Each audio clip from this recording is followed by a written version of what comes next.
Vocês, porém, são geração eleita, sacerdócio real, nação santa, povo exclusivo de Deus, para anunciar as grandezas daquele que os chamou das trevas para a sua maravilhosa luz. 1 Pedro 2, 9, Nova Versão Internacional.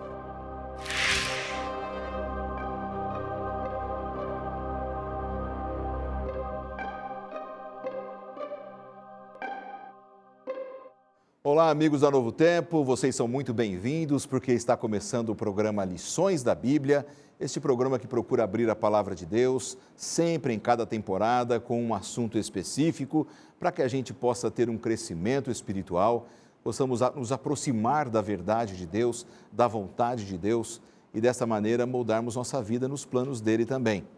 É sempre uma alegria falar todas as semanas com você, com a sua família. E você já sabe que a gente recebe amigos que visitam o programa e fazem os seus comentários importantes, oportunos, de acordo com o tema. Nós estamos estudando nesta temporada de 2017, essa segunda temporada, as duas cartas do apóstolo Pedro. São conselhos maravilhosos para a vida cristã, para a vida pessoal, para a vida da família. E a gente vai sempre aprendendo um pouco mais da vontade de Deus através dos conselhos do apóstolo Pedro. Hoje, nós recebemos dois amigos, dois pastores, Wanderson Domingues, aqui da região de São Paulo, trabalha numa região importante aqui do estado de São Paulo, com um ministério, ele é um pastor, já nós vamos conversar um pouco mais sobre isso, e também o pastor Jorge Mário, que também trabalha aqui no estado de São Paulo, desenvolvendo o seu ministério. É um prazer muito grande receber a vocês, pastor Jorge Mário. Acho que já fazia um tempinho que o senhor não vinha por aqui pelo programa, né? É verdade, faz tempo, pastor. Muito bem-vindo. Prazer é meu, uma alegria pastor. Recebê-lo. Pastor Wanderson também, uma alegria recebê-lo, viu? Prazer enorme estar aqui. Queria que vocês falassem um pouquinho para os nossos telespectadores, um pouco daquilo que vocês trabalham. Eu sei que o pastor Jorge Mário hoje está numa função administrativa na região sudeste do estado de São Paulo, não é, pastor? Isso. Como é que está o trabalho? Qual a sua função ali? Pastor, a sede da nossa associação, do nosso campo, é a cidade de São Bernardo. Pastor Wanderson e eu trabalhamos na mesma associação. Atualmente eu ocupo a função de secretário executivo da associação e também sou departamental de Lar e Família, isto é, eu respondo pelo departamento de Lar e Família. Ou seja, então, é só para os amigos que estão em casa entenderem, a associação é uma região administrativa da Igreja Adventista aqui para o estado de São Paulo, região sudeste, sede em São Bernardo. Como secretário, você trabalha na administração, né? Secretário-geral, uma responsabilidade legal importante. E também cuida das famílias daquela região. Eu sei que você sempre gostou desse tema, não é? É uma marca também do seu ministério, isso é muito legal. A nossa associação, pastor, pega a região do ABCD e a região ali de Mauá, Ribeirão Pires e o litoral sul do estado de São Paulo, indo da cidade de Peruíbe até Bertioga.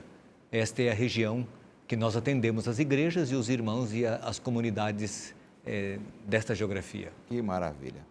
Muito bom. É bom saber que a sua atividade é intensa e Deus tem abençoado com certeza o seu ministério também. É verdade, pastor. Pastor Wanderson, uma alegria recebê-lo também. A sua atividade ali nesta região sudeste com o pastor Jorge Mário, ela está ligada um pouco com a Novo Tempo, né? Tem até os amigos que pedem cursos bíblicos, que você tem dado um atendimento. Conta um pouquinho para a gente, por favor. Exatamente, pastor. Nessa mesma região que o pastor Jorge Mário acabou de descrever, no ABC Paulista e Baixada Santista, estendendo-se de Bertioga até Peruíbe também, nós atendemos com uma equipe toda especial, bem preparada, os amigos que entram em contato com a Novo Tempo solicitando os nossos estudos bíblicos, os nossos materiais, CDs, revistas, DVDs. Essa equipe que eu estou coordenando, nós vamos até essas pessoas quando elas solicitam e temos o prazer de entregar os materiais da Novo Tempo e fazer uma visita e conhecê-las também. Porque às vezes os amigos que pedem os cursos bíblicos aqui pela Novo Tempo, eles às vezes querem que alguém vá à sua casa fazer uma oração. Exato. Às vezes pedem mais materiais e querem mais informações, né? Que legal. São quantas pessoas que são os amigos da Novo Tempo que pediram um curso para a gente que você tem nessa região? Pastor, somente nessa região que acabamos de mencionar, nós temos pouco mais de 20 mil, quase 21 mil pessoas que assistiram a Novo Tempo, entraram em contato com a Novo Tempo e solicitaram esses materiais que nós estamos indo à casa delas para entregar. Que maravilha, excelente, viu? Pastor Jorge Mário, nós temos muitos irmãos adventistas nessa região? Cerca de 18 mil, pastor. 18 mil irmãos adventistas. 18 mil distribuídos em 136 igrejas e grupos. Que maravilha. São 30 distritos pastorais e temos 7 escolas, 7 colégios, com cerca de 7 mil alunos também. Que maravilha. É uma região muito próspera para a pregação do Evangelho e Deus tem nos abençoado ali. Amém, viu? Pastor Wanderson, também você está na área acadêmica, não é? Também, pastor. Fale um pouquinho para a gente dessa sua atividade acadêmica. Eu estou concluindo agora no ano de 2017 o meu doutorado na área de ciência da religião, especialidade Novo Testamento, grego do Novo Testamento, especificamente cristianismo primitivo e evangelho de João. E também leciono na Universidade Adventista de São Paulo, campus Engenheiro Coelho, na área de cristianismo primitivo e Novo Testamento para o mestrado em teologia. Que ótimo. Bom, então nós temos 2 pessoas aqui que gostam de teologia, não é? O pastor Jorge Mário já foi professor de teologia e agora o nosso amigo Wanderson também. Então teremos com certeza com você que está em casa um bom bate-papo. Mas antes da gente começar aqui a nossa conversa, falando de cursos bíblicos, eu gostaria de mostrar para vocês e oferecer a você a oportunidade de pedir um curso bíblico também. E eu ofereço essa série Princípios, uma série de estudos, são temas da Bíblia que são sistematizados, e para que a gente possa entender melhor a palavra de Deus. Quando a gente sistematiza um estudo da Bíblia, com certeza isso nos faz um bem muito grande, porque a gente já passa a compreender coisas que a gente não compreendia. Então você vai estudar aqui sobre temas relacionados à divindade, ao plano da salvação, você vai ver temas relacionados à saúde, todos os temas importantes para a nossa vida cristã.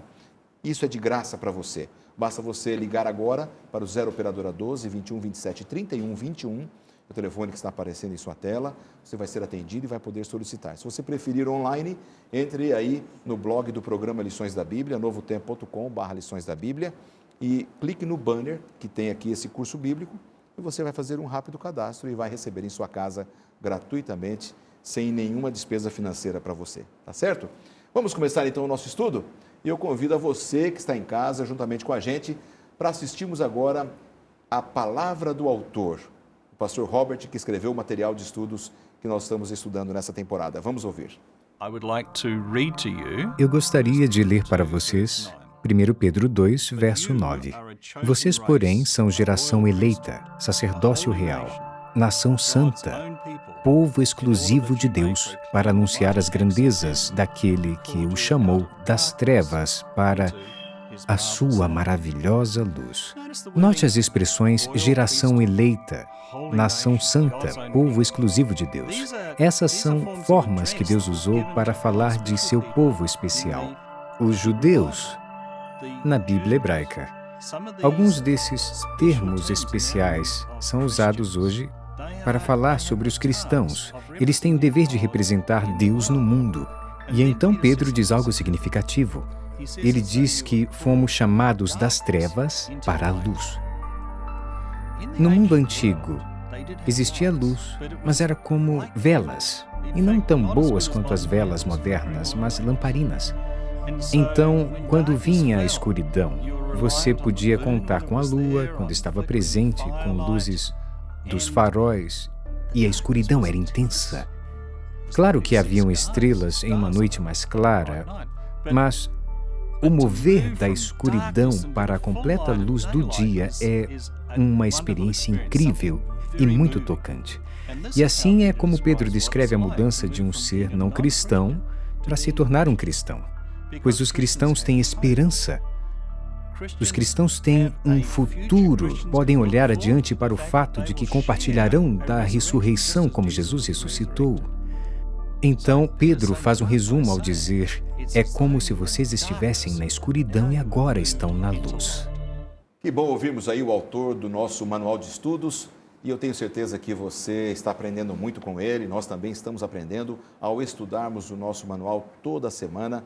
Você pode ter acesso ao conteúdo que nós estudamos aqui. Lá no nosso blog você vai ter essa informação para você também poder ter esse manual, ter acesso a este conteúdo tão especial. O apóstolo Pedro fala sobre o sacerdócio real e eu gostaria que vocês, amigos, me ajudassem a entender um pouco. Aqui tem um texto principal aqui, que está na primeira carta de Pedro, capítulo 2 e o verso 9.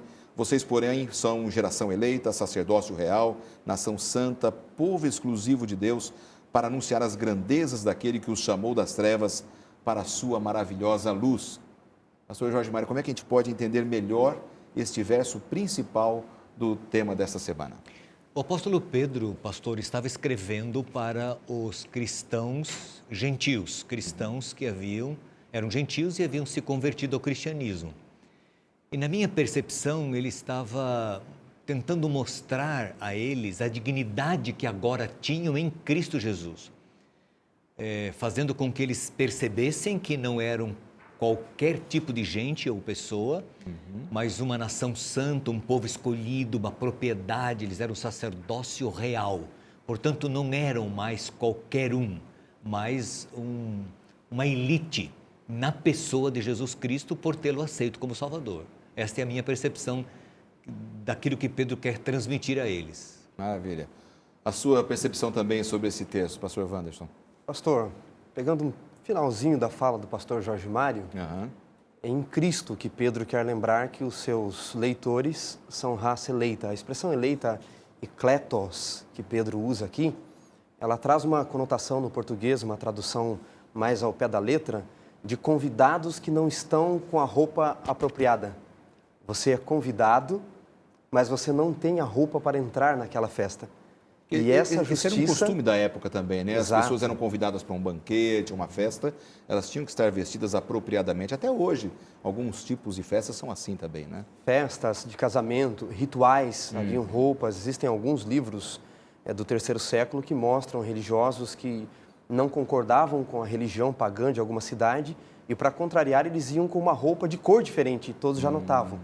Então, nesse convite para a santidade, para serem raça eleita, Pedro está usando um termo que é bem claro para eles, na língua em que eles estavam lendo, que é a graça de Cristo, como o pastor bem mencionou, que os fazia entrar nessa festa, nessa nação eleita, nessa condição de serem eleitos por Deus, a justiça de Cristo que os vestia. Eles se tornariam raça eleita, portanto, aceitando a graça de Cristo, até porque eles eram pagãos. O conceito que Pedro está trazendo é do Antigo Testamento, quando Israel é a nação aceita. Entendi. Então, o leitor da carta de Pedro podia pensar, mas eu não sou israelita. Pedro diz, mas não é o puro sangue israelita que ele está dando direito de ser nação santa, raça eleita. É a justiça de Cristo que faz isso com você. É um chamamento a uma sagrada vocação, né? É como se Deus estivesse dando uma vocação. Olha, veio Cristo, morreu por você, você tem um valor muito grande. Às vezes as pessoas, mesmo as que professam uma religiosidade, elas têm um pouco de baixa estima, né? Uma autoestima meio baixa, no sentido assim de não se sentirem dignas, é algo nessa linha. É como se Deus estivesse chamando para uma sagrada vocação aquele povo. Pastor, ser cristão na época do apóstolo Pedro não era um status social, não dava status para o indivíduo, entendeu? E o indivíduo havia deixado a sua religião antiga e agora havia assimilado esses novos conceitos do cristianismo e não era bem aceito socialmente. E eu acho que Deus inspirou o apóstolo Pedro a tentar resgatar naquelas pessoas a autoestima cristã. Porque o sacerdócio, em todos os tempos, foi almejado pelas pessoas. E era privilégio de poucos, de uma família dentro de uma tribo. E agora aqui o apóstolo Pedro está dizendo, não, vocês não são nem o sacerdócio levítico. Vocês são uma nação santa, um povo escolhido, diferenciado. Vocês são um sacerdócio real, exclusivo, separado. Então, acho que o objetivo de Deus aqui, através do apóstolo Pedro, era trazer dignidade para o seu povo. E isso é válido para nós hoje. Porque a palavra de Deus, embora tenha sido escrito nesse contexto, ela é atual para nós. Então, Deus está dizendo a mesma coisa para nós. Nós não somos aqueles que aceitam Cristo, nós não somos qualquer um. Somos um povo escolhido, uma nação santa, um sacerdócio real, fazemos parte de uma elite em Cristo Jesus, o nosso Salvador. E se formos pensar, não é, pastor, que esses leitores da carta de Pedro, cristãos conversos, estavam dentro do Império Romano, que vivia por castas. Existem autores, especialistas que falam sobre as classes sociais dentro do Império Romano. Então, você tinha a elite com o imperador e a realeza, depois você tinha o Senado romano, você tinha aqueles que faziam parte do triclinium, que era a mesa romana, para quem não sabe, dos jantares principais, que eram aqueles ricos da nação. E aí você tinha os soldados, os servos, a população comum e os escravos. E Roma vivia em base da escravidão. Muitos desses conversos de Pedro, para quem Pedro está escrevendo, eles fazem parte desse povo. Haviam alguns que eram de alta classe, sim, alguns poucos, nesse primeiro momento do cristianismo. Mas a maioria deles já deviam viver uma vida de rejeição. E agora que eles conhecem uma religião que provém do judaísmo, que se tem por raça eleita, só aquele que tem o puro sangue, mais uma vez, ser confirmado e chamado pelo apóstolo de nação santa, de sacerdócio real, de raça eleita, é algo que traz uma dignidade muito grande em Cristo Jesus, né? Então era como se Pedro estivesse estimulando aquelas pessoas a se livrarem do engano, né? A se livrarem de um sentimento enganoso de que eles não tinham valor, né? Era mais ou menos essa linha, né, que Pedro estava... E é por isso que ele diz assim, ó, deixem tudo que é mal e que é enganoso para trás. Deixem a hipocrisia, a inveja, porque vocês são diferenciados. Não vivam mais o estilo de vida que vocês viviam, porque vocês são diferentes. É isso que o apóstolo está querendo. Era um chamamento a um viver cristão mesmo, né? Ele estava chamando o povo a ter uma dignidade e uma vivência com o cristianismo, né? Quando um escravo do Império Romano mudava de status, isso era possível em raras exceções, ele mudava a sua roupa, ele mudava o local onde ele morava, o local onde ele dormia. Alguns gladiadores que ganhavam a sua liberdade, pegando a espada rudis romana com a sua liberdade, eles tinham que mudar de local, não podiam viver no mesmo local, não podiam usar a mesma roupa, tinha que haver toda uma mudança. Pedro aplica isso, como o pastor falou, para a vida espiritual, e ele diz, olha, agora que vocês são livres em Cristo, que vocês têm espiritualmente uma classe elevada, porque de perdidos agora pela graça de Cristo, salvos, que o seu proceder não seja como de antigamente, da velha vida, mas que você, então, lance mão. A ideia aqui é você trocar de roupa, despojar-se. Troque aquela roupa de escravo do pecado e use agora a roupa de Cristo, que as suas ações sejam iguais. Pedro também fala a respeito daqueles que são novos na fé, que eles deveriam se alimentar de uma maneira apropriada, buscar o alimento apropriado. Eu queria que o pastor Jorge Mário, após o nosso intervalo, retomasse esse assunto com a gente, que eu acho que é interessante. Quer dizer, Deus chamando o seu povo, Pedro falando, né? Deus falando através de Pedro, dando uma autoestima, elevando essa autoestima e incentivando a ele se alimentar. Eu queria que você falasse um pouquinho. Nós vamos para um rápido intervalo. Voltamos já.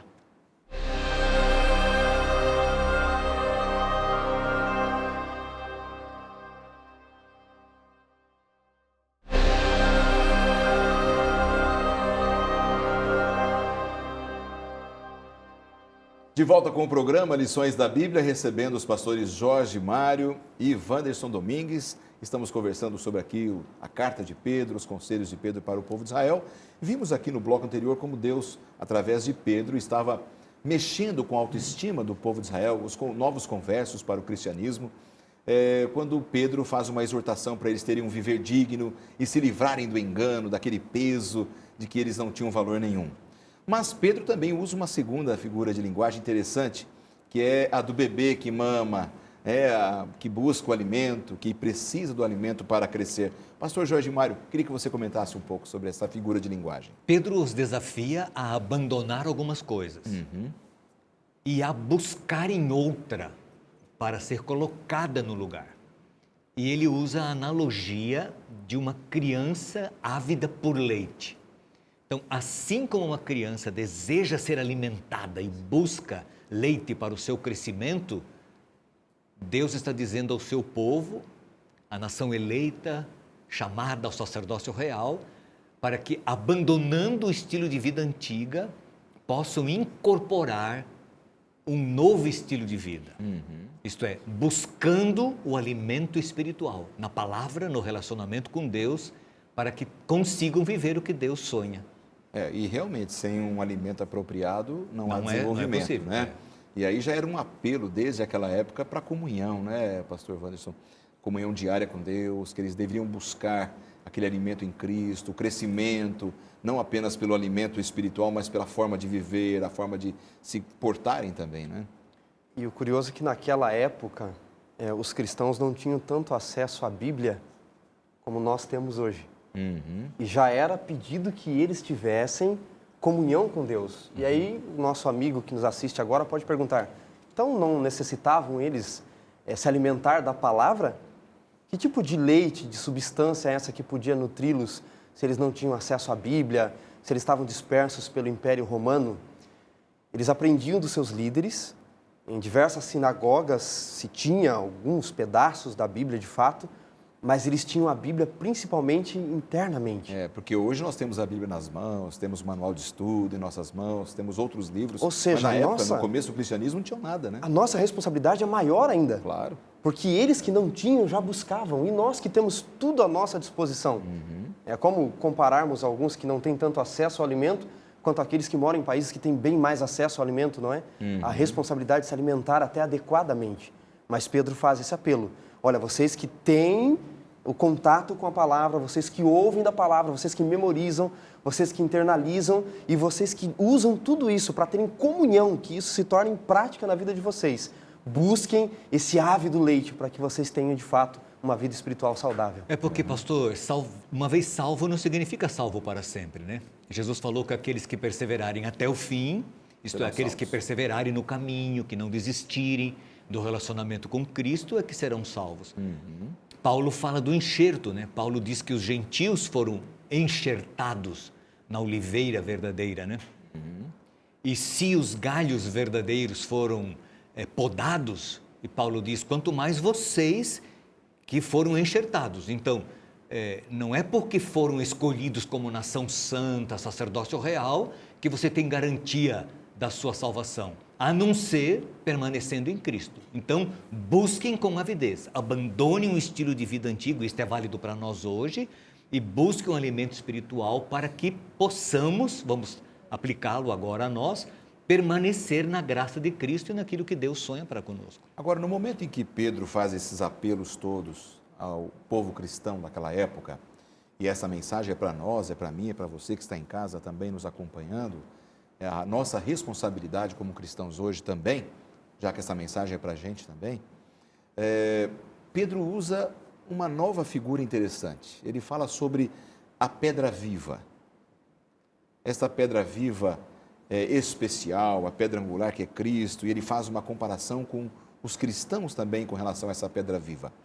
A sua compreensão, pastor Wanderson, sobre este ponto especial da carta de Pedro, quando ele fala sobre a pedra viva.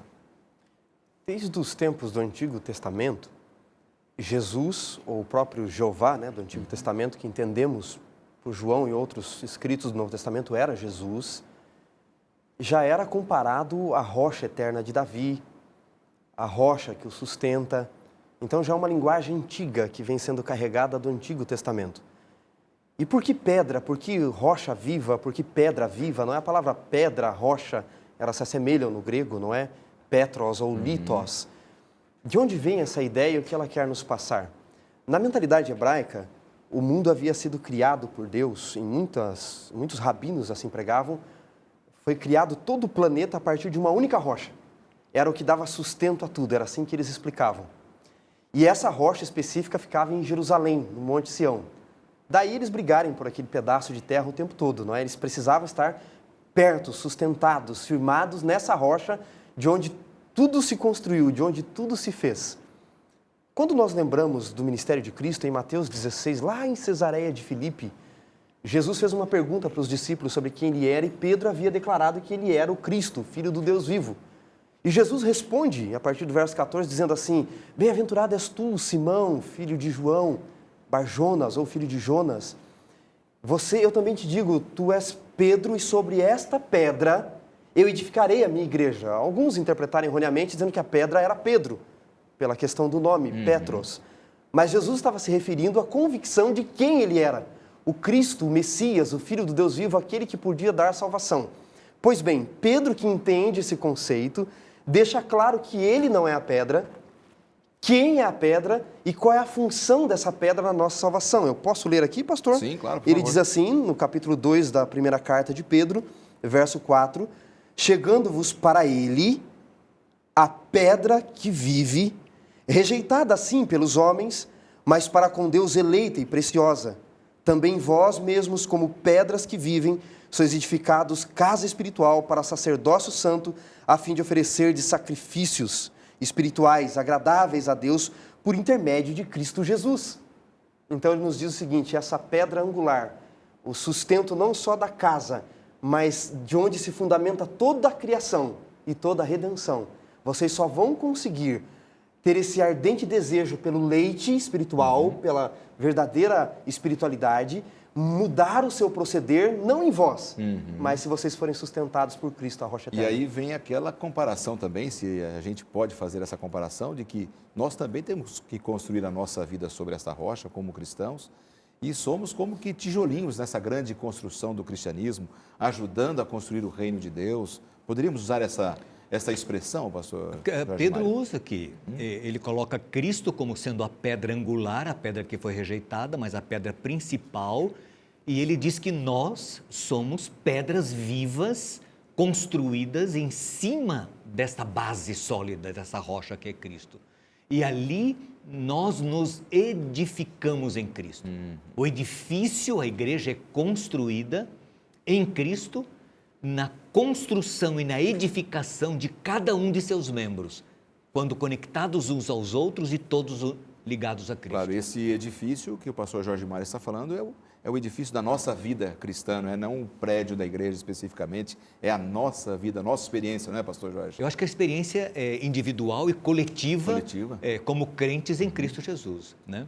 Na comunhão de todos, ligados uns aos outros, no amor fraternal e todos ligados a Cristo. Quer dizer, o cristianismo ele ainda está sendo construído na mente das pessoas, dos seres humanos, né? Ele começou lá atrás e a cada pessoa que nasce, nós temos a responsabilidade de falar desse Cristo que é a pedra, que nós também podemos ser essa pedra, não é, pastor Wanderson? Agora, olha que interessante, não é, pastor? Nessa lição que vem do passado e chega até os nossos dias, não é? Por que eu estou lendo a Bíblia e para que serve isso para a minha vida espiritual hoje? Pedro, nesse conceito todo que o pastor Jorge bem explicou, ele trabalha a questão da justificação, porque eu só consigo me despojar, tirar a velha roupa e colocar a justiça, eu só consigo ter o ardente desejo pelas coisas espirituais, me achegando à pedra viva. E agora eu me torno essa edificação também, não é? Pedro está trabalhando aqui, ele está trabalhando aqui dois conceitos básicos, é o que Cristo fez por mim e o que ele faz em mim. Ou seja, é a justificação que ele fez por mim na cruz do Calvário. É por ele, eu só consigo ter vida espiritual, me despojar do velho homem, da velha capa, da velha roupa, por ele. Agora, como que isso vai se realizar na prática da minha vida? Quando eu também me achego a ele. Agora não é o que ele fez por mim, é o que ele pode fazer em mim. Por que esse conceito é importante? Porque muitos cristãos que hoje não se sentem salvos, e podemos estar falando para alguns assim, porque têm falhas, defeitos em sua vida, eles devem estar tentando lutar sozinho, achando que a obra da santificação, o buscar a vida espiritual, o verdadeiro leite espiritual, é aquilo que eu posso fazer por Deus. Não, é aquilo que Deus quer fazer em você também. A obra é toda dele, né? A obra é toda dele, completamente. E por isso que Pedro termina aqui, no verso 5, dizendo que o objetivo disso é para oferecerdes, a fim de oferecerdes sacrifícios espirituais agradáveis a Deus. Eu entendo esses sacrifícios agradáveis a Deus como o fruto de uma vida cristã ligada, sustentada, baseada no relacionamento com Cristo. É como se esse sacrifício fosse o resultado, não é? O resultado da vida cristã. Que o Espírito Santo faz em nossa vida, aquilo que Deus faz quando nós nos aproximamos dele e permitimos que o Espírito Santo faça essa construção, não é? É isso mesmo. É como resultado, então. Isso mesmo. Às vezes a gente pensa em trabalhar a vida espiritual, a vida cristã, de uma outra forma. A gente pensa eu preciso fazer para ter um mérito e esse mérito vai agradar a Deus. Bom, é justamente o contrário. A obra é de Deus, é de Cristo, é do Espírito Santo. É Ele quem faz esta transformação em nossa vida e o resultado que é gerado em nós se torna um sacrifício, uma oferta de sacrifício, que é um louvor. É um louvor a Deus, né, por aquilo que o Espírito Santo pôde produzir em nós, né? Agora, e com relação à aliança? Aqui o nosso manual de estudos fala que o povo de Israel foi o povo da aliança, a gente sabe todas aquelas coisas do passado, a aliança que ele fez com Abraão e foi se repetindo através dos séculos. O povo da aliança de Deus. Nos ajudem a entender um pouco mais, na visão do cristianismo, a palavra aliança. Bem, pastor, muitos devem ouvir em suas igrejas, lerem em livros religiosos algo sobre a aliança de Deus com o seu povo e ficam se perguntando que aliança é essa? Quem sabe muitos imaginaram que um objeto identificasse isso, como nós temos em relações entre casais, não é? Aliança como símbolo, não é? Mas aquilo é objeto apenas. A aliança, para nós entendermos na Bíblia corretamente, nós temos que recorrer de novo ao Antigo Testamento, que é o pano de fundo no qual Pedro sustenta a sua carta. A palavra aliança é a palavra berit. No hebraico, berit significa literalmente amarrado, preso com correntes. E é uma ideia meio estranha, não é? Porque a aliança de Deus é uma aliança de salvação, de libertação, e berit traz a ideia de preso, amarrado. Mas no nosso contexto atual tem algo que mostra um pouco sobre isso, da aliança estar amarrada. Porque quando é um pouco mais antigo, não é da minha época, certamente, nem de vocês, mas... Também não é da minha. Não é, provavelmente da minha, pastor. Aí, Da provavelmente, minha, né, pastor? Os jovens apaixonados, na época do pastor Jorge Mário, diziam assim, eu estou amarradão, não é? Mesmo. Quando alguém vai casar, diz assim, olha só, está amarrado isso aí já. É essa ideia de preso De aliança, pela responsabilidade. Deus está dizendo o seguinte, ao firmar uma aliança com a humanidade, eu quero estar preso, acorrentado com vocês. Mas o que pode prender Deus? Os laços de amor. Então Pedro traz essa ideia da aliança que se estipula lá do Éden com Deus. Ela não começa com Abraão, portanto não é só para judeu. Ela não é com Moisés, só no Sinai. Ela não é só com Noé. É uma aliança que está presente lá no Éden. Alguns vão questionar, dizendo, não existe a palavra aliança no Éden. Ela aparece só em Gênesis 6, verso 18, a primeira vez com Noé. Mas no livro de Oséias, no capítulo 6, Oséias diz no verso 7 o seguinte, eles transgrediram a minha aliança como Adão. Então Oséias já está nos dizendo que Adão transgrediu uma aliança. Esse pacto de amor que Deus havia feito com ele. E qual era a ideia de Deus para nós entendermos o que Pedro está falando aqui rapidamente? A aliança de Deus no Éden tem alguns princípios. Primeiro, ele é o legislador e governador de tudo. Por isso que ele estipula leis, ordens para a sua aliança. Segundo, há um reino para que essa aliança aconteça. Ele cria a terra. Ele tem súditos, que são Adão e Eva. Mas esses súditos não são escravos como os reis atuais. São filhos, porque são criados à sua imagem. Então são príncipes e princesas. E esta aliança exige um sacrifício quando alguém transgride. E de quem é o sacrifício? É daquele que deu o passo para fazer aliança conosco. Então Deus seleciona, escolhe Adão e seus filhos para o representarem diante da criação. Depois Noé e seus filhos. E quando todos estão perdidos nesse mundo, ele retoma a aliança com Noé. E os detalhes da aliança com Noé relembram o Éden, porque assim que ele fala que os homens quebraram a aliança, eu vou eliminar toda a carne, ele diz, Noé, mas contigo e com teus filhos eu farei uma aliança. E aí ele já diz, portanto, crescei e multiplicai. Ele está relembrando o Éden. Agora ele pega essas pessoas, ele diz o seguinte, nessa aliança, vocês são escolhidos não por serem os melhores, mas pelo meu amor, para me representarem diante dos homens. Isso é uma coisa fantástica, porque a gente vê o amor de Deus, né, nessas questões todas, né? Alguns acham que Deus é tirano, que Deus ele pode castigar alguém. A gente vê o profundo amor de Deus, quando exigiu vida, ele deu a vida do próprio Filho, né? Cristo Jesus. Agora, pastor Jorge, nessa linha que o pastor Wanderson estava falando, a aliança de Deus também tem um aspecto condicional, não é? Depende da obediência dos seus filhos, isso foi com Adão, com Eva. A gente sofre consequências graves quando a gente quebra essas alianças com Deus, não é? Pastor, a síntese da aliança é Deus dizendo assim, eu serei seu Deus e vocês serão meus filhos.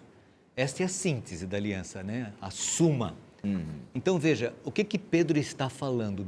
Pedro está conectando aquele povo que era gentil, pagão, que havia aceito a Jesus como Salvador, a aliança que Deus havia feito com o seu povo judeu no passado, dando-lhes a dignidade de terem de viverem agora um concerto com esse Deus.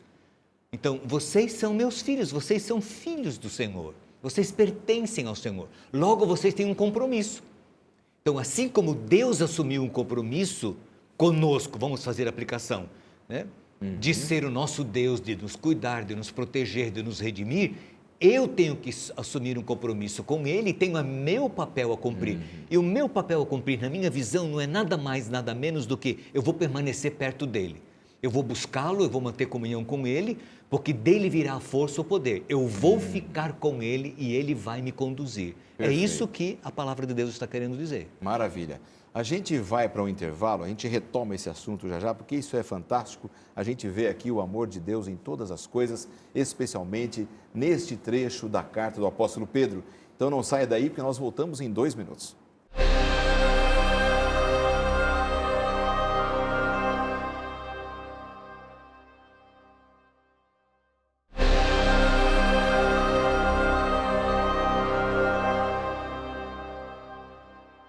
De volta com o programa Lições da Bíblia, o terceiro e último bloco. Tudo passa muito rápido, não é verdade?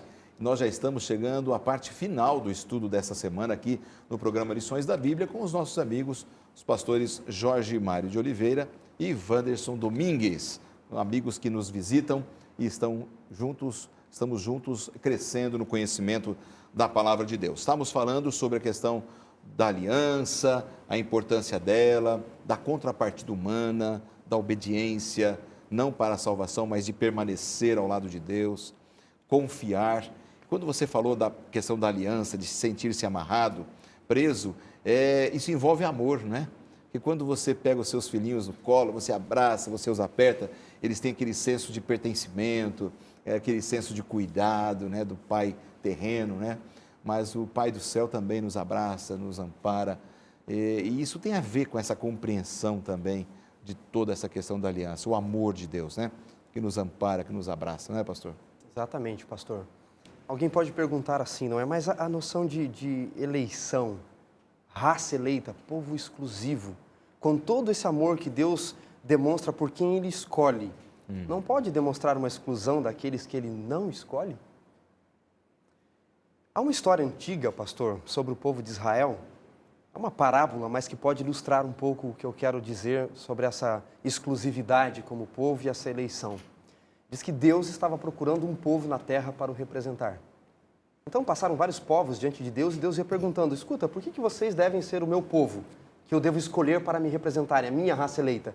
E passaram os romanos, eles disseram, porque nós somos hábeis na guerra, vamos construir estradas e levar o teu nome. Ele disse, interessante, e vocês, gregos? Porque nós somos especialistas na arte da filosofia e vamos criar diversas teorias sobre o Senhor. E ele disse, interessante. E foi entrevistando povo por povo e tinha um povo acanhadinho no canto, assim, chamado judeus. E Deus olhou e disse, e vocês, judeus? Por que eu devo escolher vocês para serem meu povo? E eles falaram, Senhor, a gente não sabe não, porque a única coisa que a gente sabe fazer é contar história. Essa história ilustra um pouco a questão do povo judeu, porque Deus diz assim, não é porque vocês eram os melhores. Deus chega a chamá-los de vermezinhos de Jacó. Menos do que um nada em Isaías 40. Então, essa eleição é exclusiva porque Deus ama um e não ama o outro? Não. Essa é uma eleição com responsabilidade para representá-lo diante do mundo. Na verdade, com relação à salvação, Deus fez um chamamento a todos. A todos, né? É geral. Todos são escolhidos, são eleitos nesse sentido, né, pastor Jorge Mário? Sim. Não, mas e aí tem outro detalhe. No contexto que nós estamos estudando, Pedro não está falando do povo judeu. Pedro está linkando um povo gentil que aceitou a Jesus à aliança que Deus havia feito com o seu povo no passado. E é isso que justifica o desafio que ele está fazendo, para que eles lancem fora, joguem fora todo o estilo de vida que eles viviam, para buscar um novo alimento, um novo relacionamento com Deus, para serem de fato pedras vivas, para que cresçam, se desenvolvam, para que seja um sacerdócio real, um povo santo, entendeu? Essa questão do sacerdócio real, ela é muito importante nesse aspecto, né? Porque quando a gente compreende realmente esse plano de Deus, a gente passa a viver com essa dignidade do sacerdócio real. Pastor Wanderson, fazendo o link do que você estava falando com a questão do sacerdócio real, todos são chamados a exercerem o seu sacerdócio. esta realeza diante de Deus, como filhos de Deus? Exato, pastor. É exatamente esse link que o pastor Jorge Mário fez com a história anterior. Uma vez que o povo de Israel não foi escolhido por serem os melhores, Pedro conecta isso com o povo que agora não é judeu e diz assim, se eles não foram escolhidos por serem os melhores, Sim. mas pela graça, vocês, se são escravos, servos, senhores, pecadores, não importa. É a graça quem vos escolhe, escolhe a todos para a salvação. Agora, há um texto em Efésios que conecta muito bem isso, porque Paulo mostra como nós nos tornamos essa propriedade exclusiva, porque Pedro diz, vocês são propriedades exclusivas de Deus, não é? E ele diz no capítulo 1, apóstolo Paulo, capítulo 1, verso 13 de Efésios, em quem também vós, depois que ouviste a palavra da verdade, o evangelho da vossa salvação, tendo nele, em Cristo, não é, crido, fostes selados com o Espírito Santo da promessa. Verso 14, o qual é o penhor da nossa herança, ao resgate da sua propriedade, para o louvor da sua glória. Veja que são palavras muito semelhantes à de Pedro. Em outras palavras, o Espírito Santo que Jesus prometeu enviar a todos para completar a obra de redenção em nós, é o que nos torna eleitos para a salvação. E isso está à disposição de todos. Cada um de nós hoje temos à nossa disposição esse Espírito Santo que nos guia a Deus, que nos guia a toda a verdade, que nos conecta a esse amor incrível para vivermos Mas a salvação. existe um plano de Deus para isso, pastor. Não é só para escolher uma nação e para dar status para um grupo de pessoas. O propósito de Deus é para que este grupo o represente diante dos demais, convidando outras pessoas a fazerem parte desse povo. Então, o objetivo é para proclamardes, o verso 9 diz, a fim de proclamardes as virtudes daquele que vos chamou das trevas para a sua maravilhosa luz. Este é o nosso papel como filhos de Deus. Um privilégio com responsabilidade, né, Sim, pastor? não só para ser, eu sou de Deus, eu pertenço a Deus, eu sou... Não, tem um plano, tem um propósito. Deus deu ao seu povo a responsabilidade de proclamar as virtudes do Evangelho a outras pessoas. Então, o sacerdócio real, ele tem mais a ver com responsabilidade também nossa, né? Para o exercício desse sacerdócio. Além do privilégio. Todo grande privilégio vem com grandes responsabilidades, não é? Quando nós olhamos para o sacerdócio antigo, a tribo de Levi, ela havia perdido, inclusive, muitos privilégios por terem sido eleitos para o sacerdócio e tinham muito mais responsabilidades de santificação, de purificação, do cuidado com o santuário. Não que outras tribos não tivessem suas responsabilidades, mas Levi, ela havia sido excluída de alguns privilégios de distribuição de terra, a tribo de Levi, os sacerdotes, e eles tinham como herança o Senhor. A impressão que nós temos é que se o cristão olhar de maneira errada o que Pedro está dizendo aqui, porque de fato nós somos eleitos para proclamar, para anunciar aqueles que não conhecem, seria a melhor tradução, porque essa palavra aqui, ela se conecta com isso, anunciar aquele que não conhece. E virtude é anunciar o quê? Atos de graça. A palavra virtude aqui, ela é atos de graça. Então, De Deus, né? de Deus, que são as graças de Deus para nós. Cristo, de Então, Cristo. essa responsabilidade do sacerdócio, olhando para o Antigo Testamento e para hoje, é de proclamação. Uma vez que eu tenho luz, o que eu vou fazer com essa luz que eu tenho? Eu vou esconder essa luz ou eu vou levar essa luz aos outros? É como se fosse um apelo missionário ao povo de Deus, né, pastor Jorge Mário? Porque Deus, ele está chamando as pessoas e nós, como filhos que aceitamos a Jesus, temos que entender essa responsabilidade, esse privilégio e essa responsabilidade de chamar outros para o reino do Senhor Jesus, né? É um apelo missionário que Deus nos faz também, né? E um desafio, né? Não é só um apelo, é um desafio. O desafio de viver em Cristo a pedra viva. Ao viver em Cristo, eu me torno uma pedra viva, porque eu também cresço. E nesse processo de crescimento, ao viver o Evangelho, eu vou levá-lo a outras pessoas, eu vou atrair outras pessoas, não a mim, mas a Cristo. E aí o reino de Deus, a casa espiritual de Deus nessa terra, ela crescerá em número.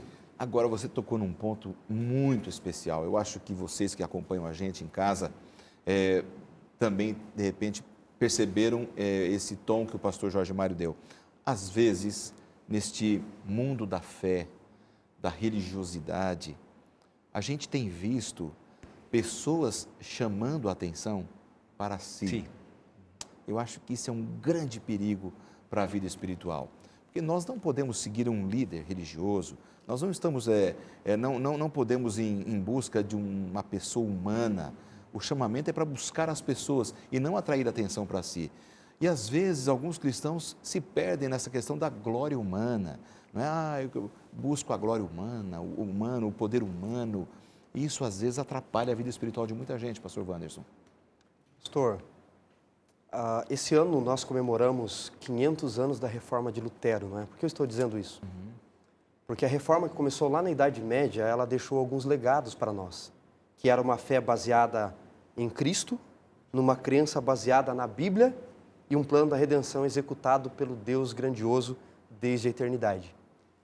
Infelizmente hoje, aqueles que podem ter sido ou estão sendo chamados para serem a raça eleita, o sacerdócio real, eles têm sido, na verdade, obscurecidos em sua visão pela glória que não dirigem a pedra angular.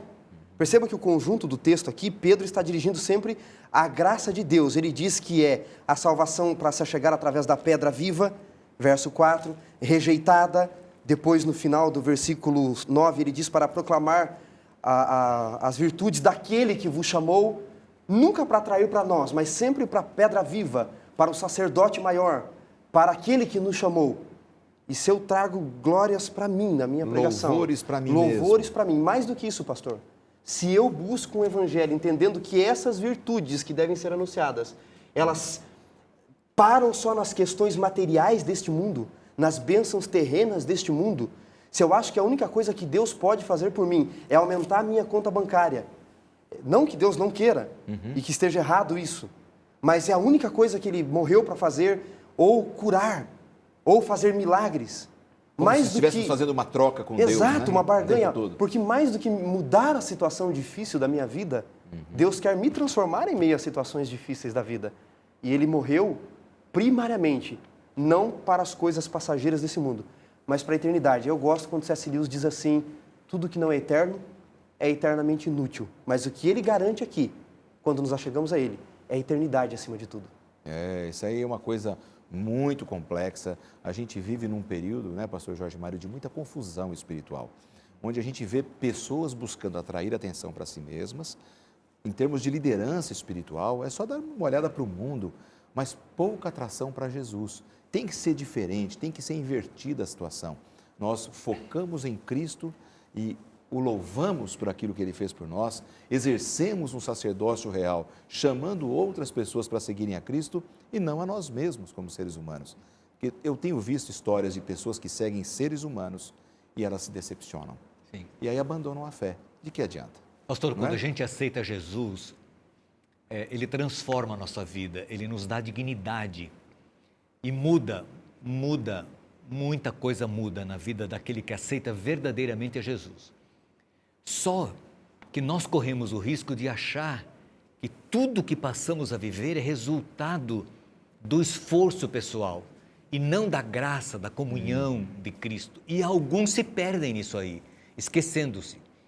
Por isso eu gosto daquele texto de Isaías, capítulo 51, verso 1, eu vou parafrasear, e gosto de uma linguagem, uma versão bíblica que diz assim, ó lasca de pedra, pequena pedrinha, não esqueça da pedreira de onde você foi tirado. Então, nós nunca podemos perder o foco, como cristãos, de onde viemos, onde estávamos, quem somos, para onde estamos indo e qual é o propósito de Deus para nós. Deus está nos tirando deste mundo, mas Ele não quer que a gente vá sozinho. Ele quer nos usar nesse processo. E este é um privilégio. E por isso eu acho que quando nós nos envolvemos na missão da igreja, a gente não se perde nesse processo de foco, de autoendeusamento, e enfim.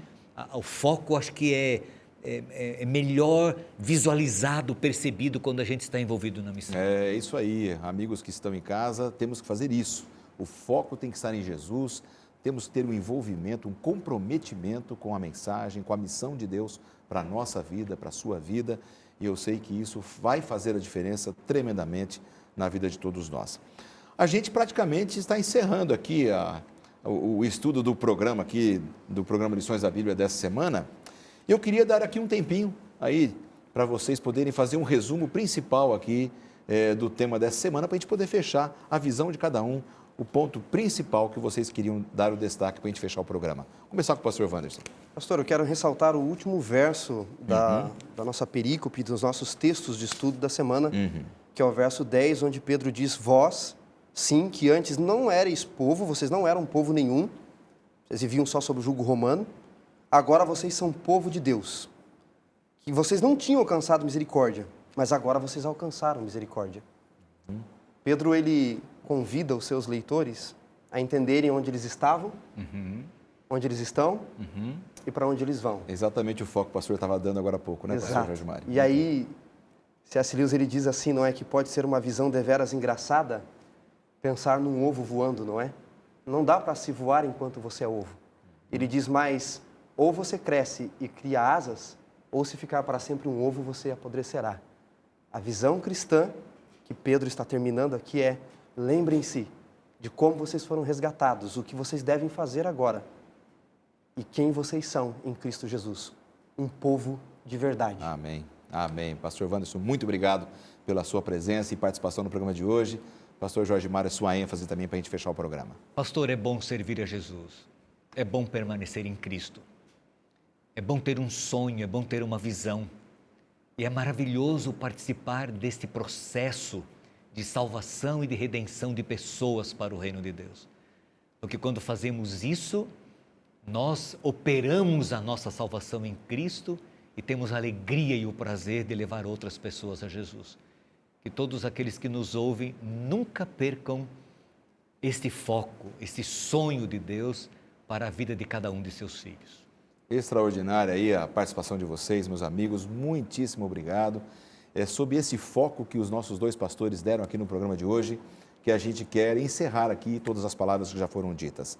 Você e eu fomos chamados para termos um sacerdócio real, uma nação santa, um comprometimento com Jesus que deve ser exalado através da nossa vida, do nosso comprometimento, da nossa comunhão e a nossa preocupação em termos prazer em levar este reino para todas as pessoas que não fazem parte e precisam saber. Todo ser humano precisa saber. Deus abençoe o ministério de vocês. Amém, pastor. E obrigado. E a semana que vem eles estarão de volta aqui com a gente, para a gente ter uma boa conversa aqui no programa. O nosso desejo é que Deus abençoe a você também, a sua família, e que você possa pensar muito em fazer parte desse sacerdócio real, fazer parte do povo de Deus e ser muito abençoado por Ele. Que Deus te abençoe muito. A gente se vê no próximo programa Lições da Bíblia, se Deus quiser. Um forte abraço.